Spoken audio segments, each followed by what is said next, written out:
La Sicile est la plus grande île de la Méditerranée avec ses 25 500 km².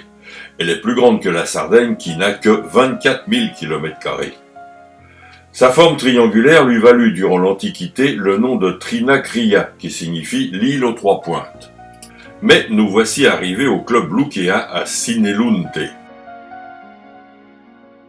Nous découvrons son jardin avec des oliviers centenaires et des grenades prêtes à éclater.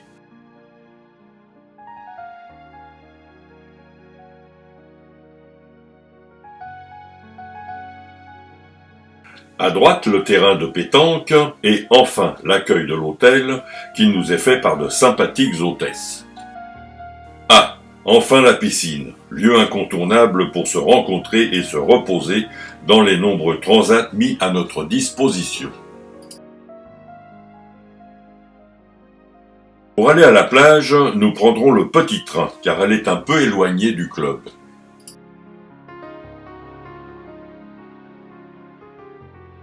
Une fois descendu du petit train, il nous reste une petite balade à travers les tamaris pour arriver à la plage. Mais arrivé là, c'est une belle plage de sable fin qui nous tend les bras.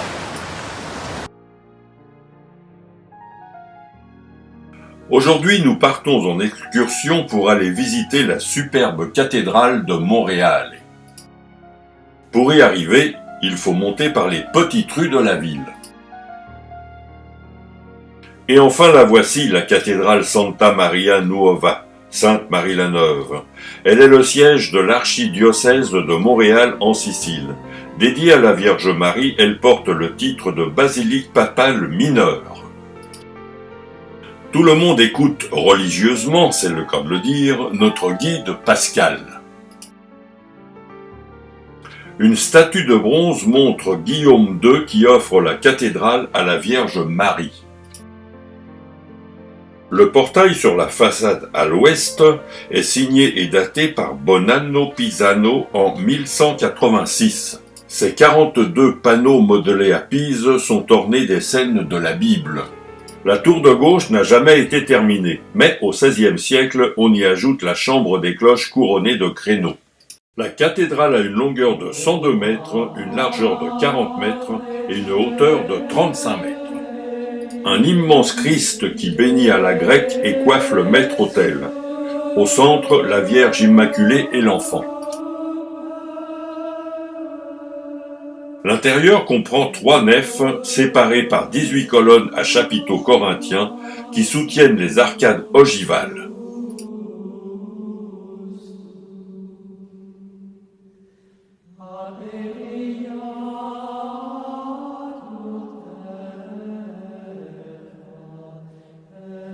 Les murs et le sol de la cathédrale sont recouverts de marbre dans leur partie inférieure, dans le style byzantin. Le reste est entièrement couvert de mosaïques byzantines sur fond d'or, exécutées par des artistes locaux et d'autres venus de Constantinople, de Venise, etc. Leur superficie totale est de environ 10 000 m².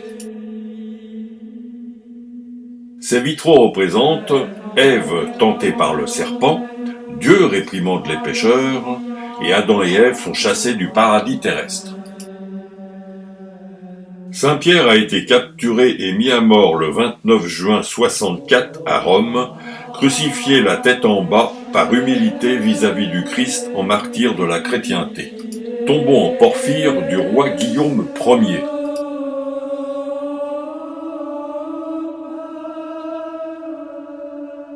Le crucifix et les saints vénérés à Montréal. Saint Castran, Saint Benoît, Saint Louis, roi de France, Sainte Rosalie qui entourent Saint Pierre et Saint Paul. La visite de la cathédrale est terminée, maintenant nous allons visiter le cloître. Alors écoutez bien tout ce que je vais vous dire, parce qu'après il y aura une interrogation.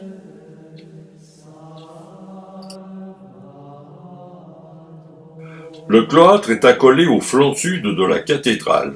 Celui-ci, très régulier, est de plan carré. Du côté du jardin, chaque galerie est délimitée par 26 paires de colonnettes posées sur des murs stylobates.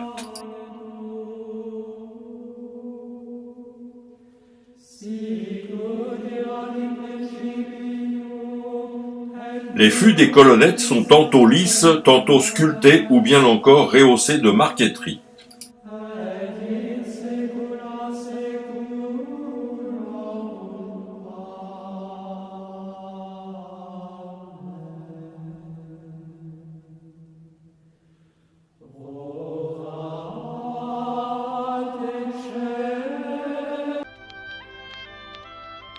Palerme, capitale de la Sicile, avec ses 700 000 habitants, 50 palais et 80 églises, mais aussi avec son urbanisation anarchique, ses embouteillages et ses ordures exposées au soleil.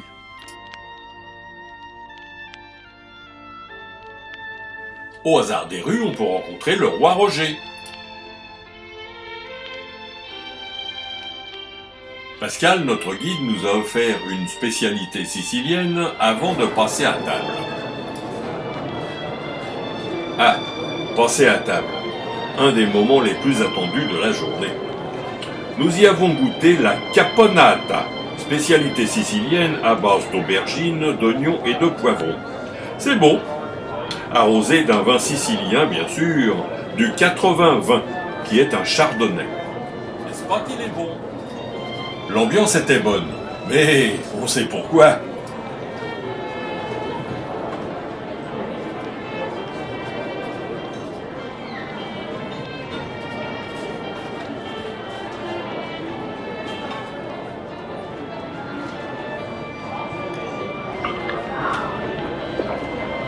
J'ai trouvé un goût de pomme. Il y en a. L'alcool à cet âge-là.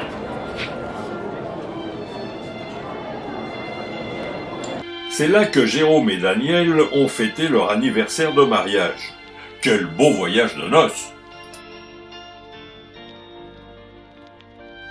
Pascal est intarissable sur les anecdotes de son pays. Le palais normand, qui fut tour à tour forteresse punique, fort romain, château des émirs arabes, résidence des rois normands au XIIe siècle, puis enfin le siège de l'Assemblée régionale sicilienne. Ah, c'est vrai que les visites, ça fatigue. Alors, en entendant le quart pour rejoindre la chapelle palatine, asseyons-nous. Il y en a même qui dorment.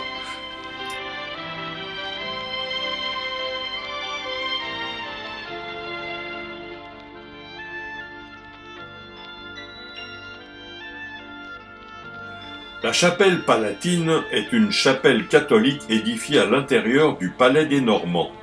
Construite au XIIe siècle sur ordre du premier roi normand de Sicile, Roger II, elle se signale particulièrement par la splendeur de ses mosaïques sur fond doré. La chapelle est inscrite au patrimoine mondial de l'UNESCO depuis le 3 juillet 2015, ainsi que celle de Montréal que nous avons visitée ce matin.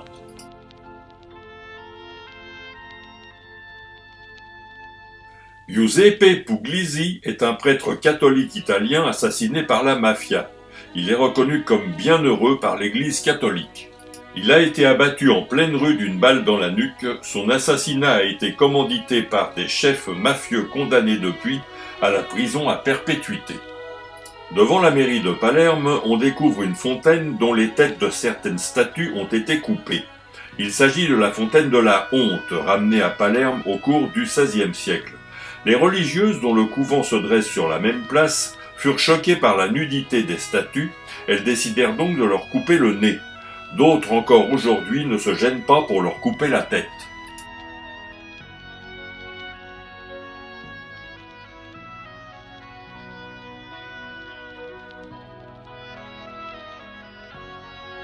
Ces ruines sont conservées en mémoire de la guerre de 40.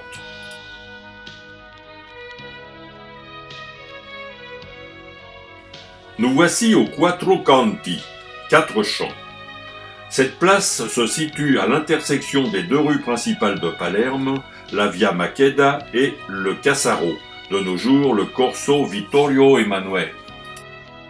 Vous auriez pas vu un petit vieux qui erre dans les rues avec sa bouteille ?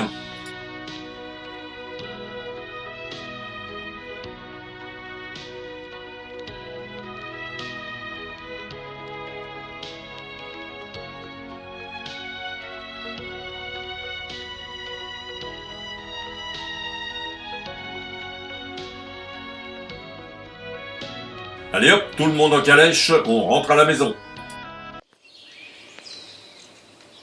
Ce soir, nous avons droit au ballet des hirondelles, ce qui nous annonce un temps orageux pour le lendemain.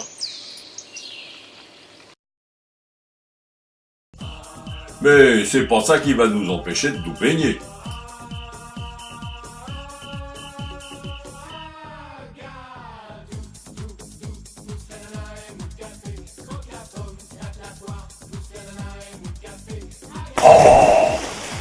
Pendant ce temps-là, certains préfèrent le tir à l'arc. Quel plaisir de se promener dans les jardins de l'hôtel.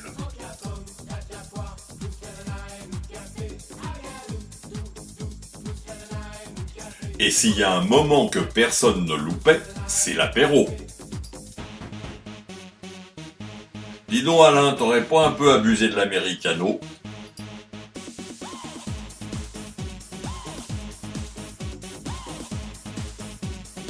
Bon, vous faites ce que vous voulez, mais nous, on va au casse-croûte. Aujourd'hui, ce sera poisson frites. Si vous avez eu votre quota de vestiges archéologiques, passez votre chemin, car on vient surtout à Agrigente pour visiter les plus belles ruines grecques, ou en tout cas les mieux conservées. Et même sans vous intéresser à l'histoire, vous comprendrez vite pourquoi lorsque vous verrez Agrigente, juché en haut de son promontoire rocheux dominant la mer, une véritable carte postale. Ce magnifique parc archéologique est composé de 8 temples construits environ entre 510 et 430 avant Jésus-Christ. Le temple d'Héra, le temple de la Concorde, le temple d'Héraclès, le temple de Zeus Olympien, le temple de Castor et Pollux, le temple d'Héphaïstos, le temple de Déméter et le temple d'Asclépios, le dieu de la médecine. Ce qui laisse Michel dubitatif. C'est malin, qui c'est qui m'a poussé ?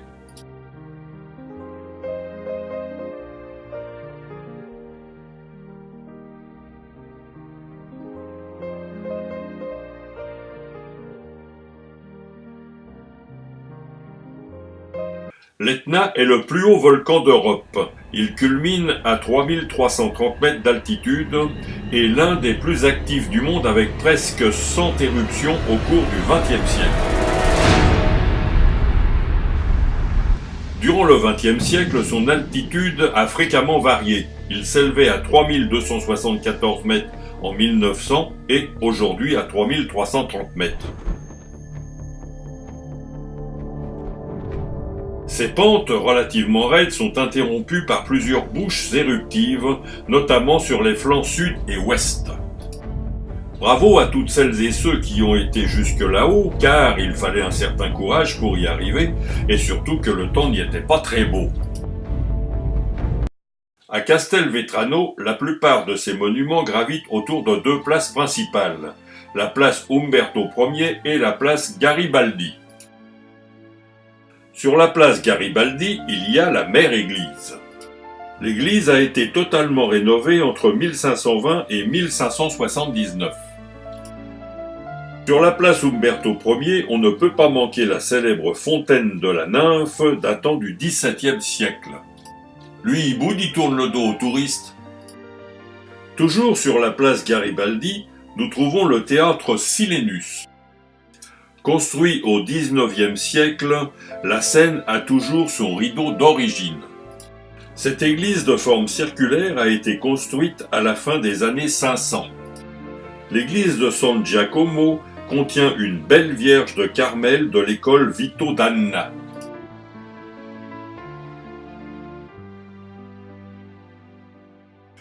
En face, il y a un parc public où il fait bon se reposer.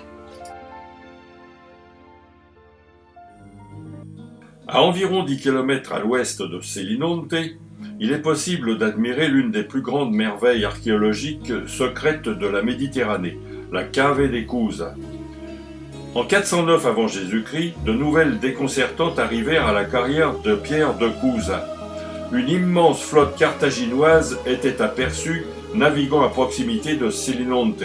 Les travailleurs déposèrent leurs outils et s'enfuirent, ne sachant pas si seulement ils reviendraient un jour pour terminer leur travail.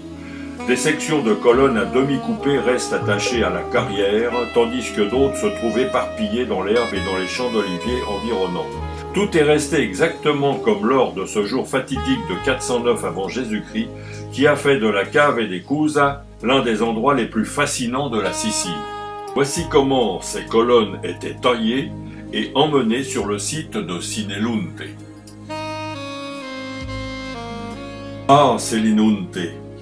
Avec ses vestiges de temples grecs colossaux qui se succèdent au milieu de la campagne surplombant la mer, à l'observer, on en a des poussées lyriques qui montent en nous.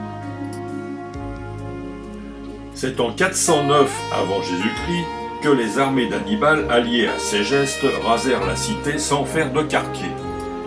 On y voit encore 5 temples plus ou moins bien conservés, construits entre le milieu du 6e siècle avant Jésus-Christ et le début du 5e.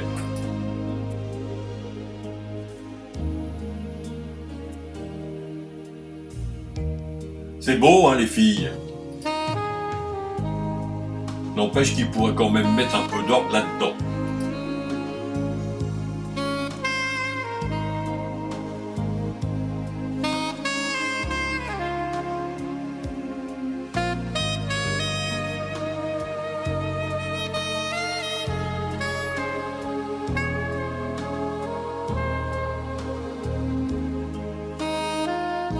Voilà comment c'était avant. Mais ça, c'était avant. Sur l'esplanade de l'Acropole se dressent les ruines du temple le plus ancien et le plus grandiose des temples de Sinelunte.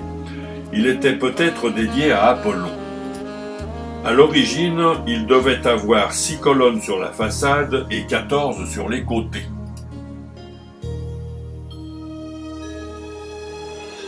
Dans la partie restante de l'Acropole, on y voit des restes de demeures construites durant la période punique et des restes de boutiques.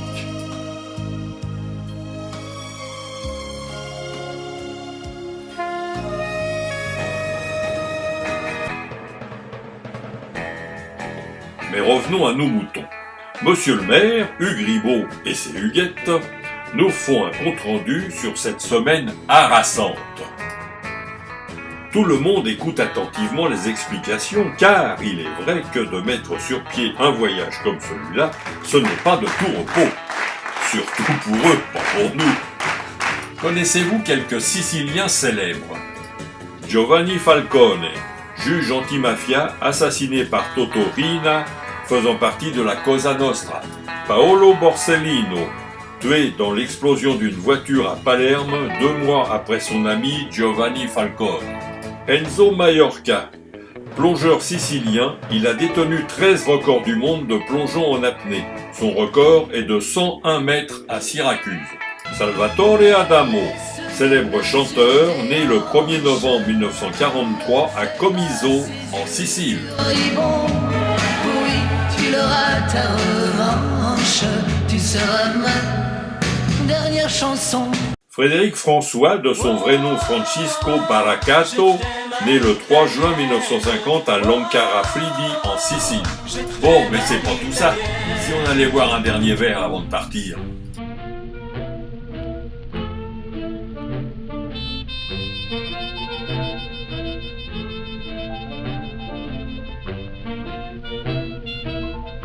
Alors, ça vous a plu?